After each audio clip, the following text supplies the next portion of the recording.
In this example, I've actually included two of the more involved translation and remeasurement problems that are similar to some of the later problems from chapter 12 that are in your homework assignment.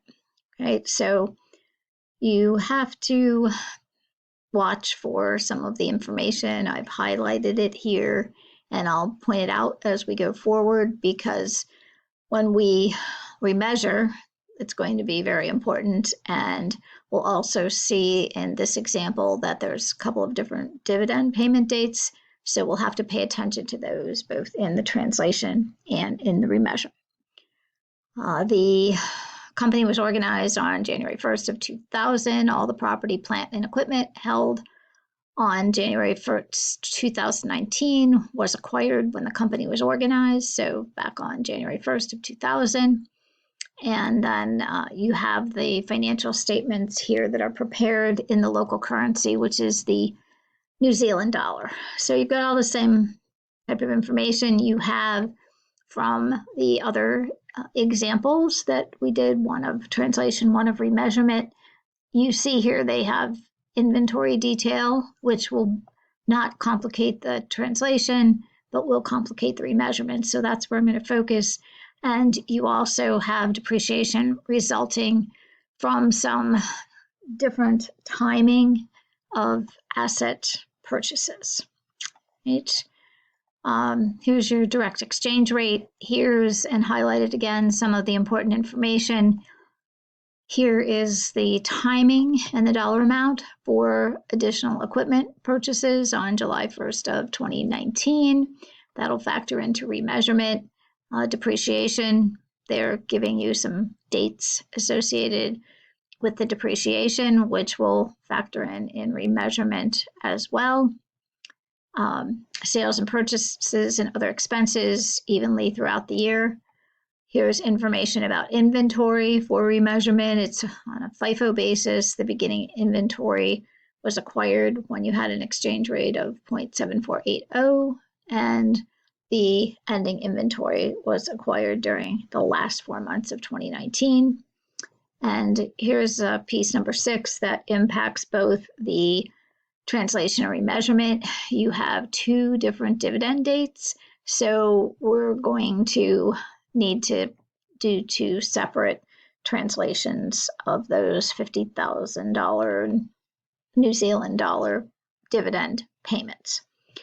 Right, so the translation is pretty much the same as what you did before. The difference in the calculations here is that you see dividend declared 7/1, 50,000 times the rate on 7/1, 0.7412, and then the other dividend on 12/31, 50,000 times 0.7298.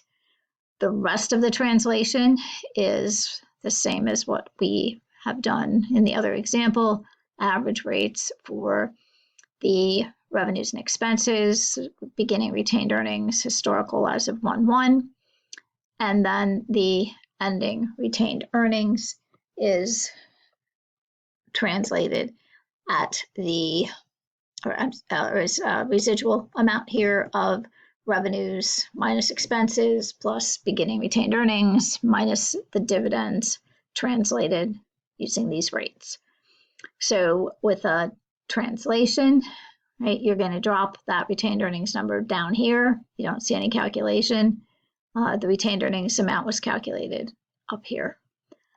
Cash, receivables, inventory, land, building, all of your assets here, equipment, are all translated using the end of the period rate.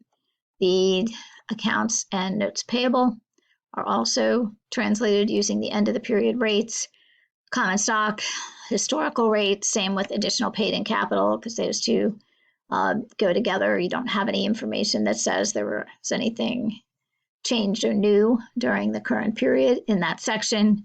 You dropped in the retained earnings. You don't balance. So the translation adjustment is the balancing number. They've gone on here to prove it out.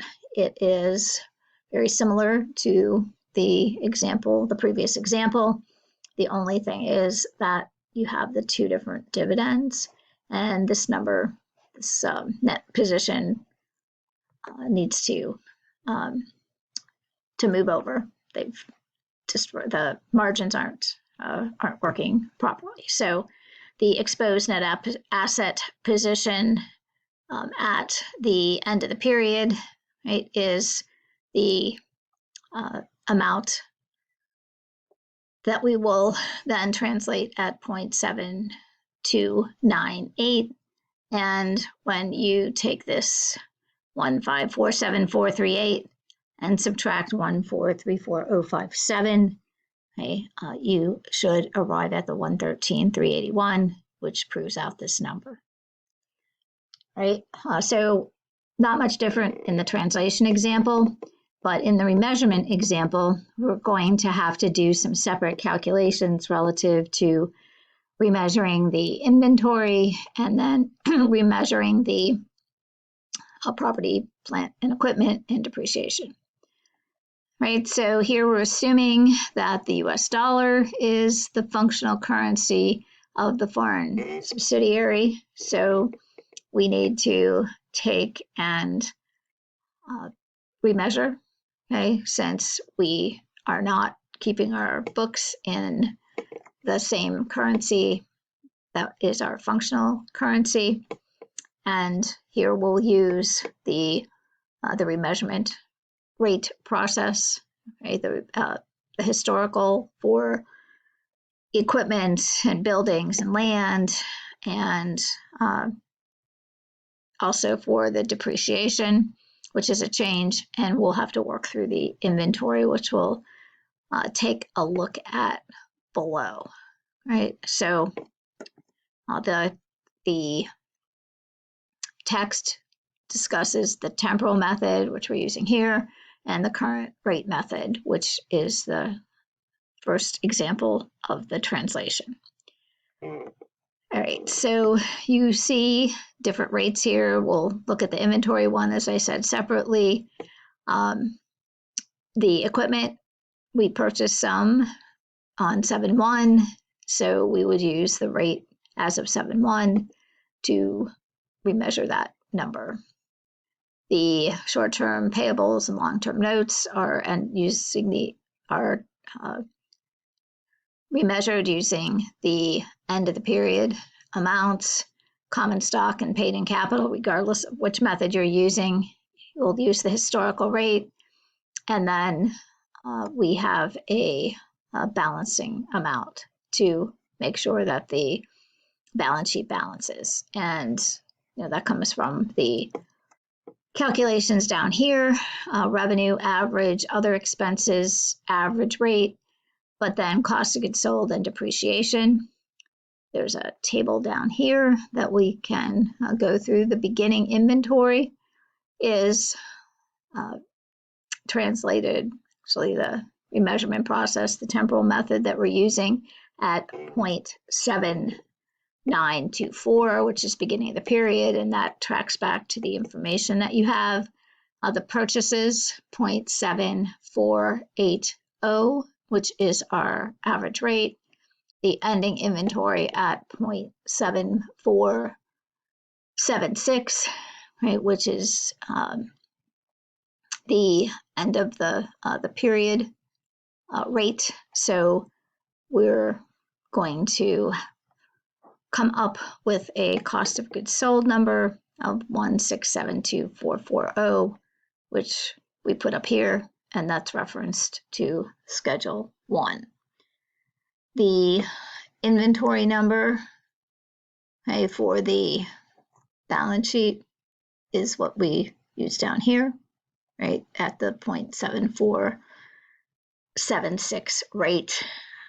That accounts for the time, the fact that that inventory relates to purchases for the last 4 months of the year. In the depreciation, right, the buildings, we use the historical rate. We didn't have any changes there. The equipment that was on hand at the beginning of the period, we used the historical rate, but then the equipment that was purchased during the year, we use the rate that was in effect as of the date of purchase, which is July 1 here. So the depreciation expense is 110424, and that references down to Schedule 2. So the main pieces that are more complicated, different from the other remeasurement example that we did, is, or are rather, inventory and depreciation, right? So this one's complicated. There are examples in the text for you. Here, we don't have the 2 steps to do in this second piece here because we aren't going from a currency where the books are kept to a functional currency that isn't the US dollar and having to get that number into US dollars. We're going from the currency that the books are kept in, but it's not the functional currency. And so the functional currency happens to be the US dollar. So we don't have to do 2 computations here, but we do use the temporal method, which is more of a remeasurement process, right? You also see in this piece, this example, the second part here, that the difference goes to the income statement, right? As opposed to the balance sheet. When we're translating and using the current rate method, it's balance sheet, other comprehensive income. When we are using the temporal method and remeasuring, the amount goes right to the income statement. So I hope that's helpful. If you have any questions, certainly reach out, and do pay attention to the examples in the text. They will take you through, and they also identify the rate that's being used. They put a coding system in for historical and current and so forth. So hopefully you can follow along with that, and between the examples I provided in the text, you'll be able to finish up the homework.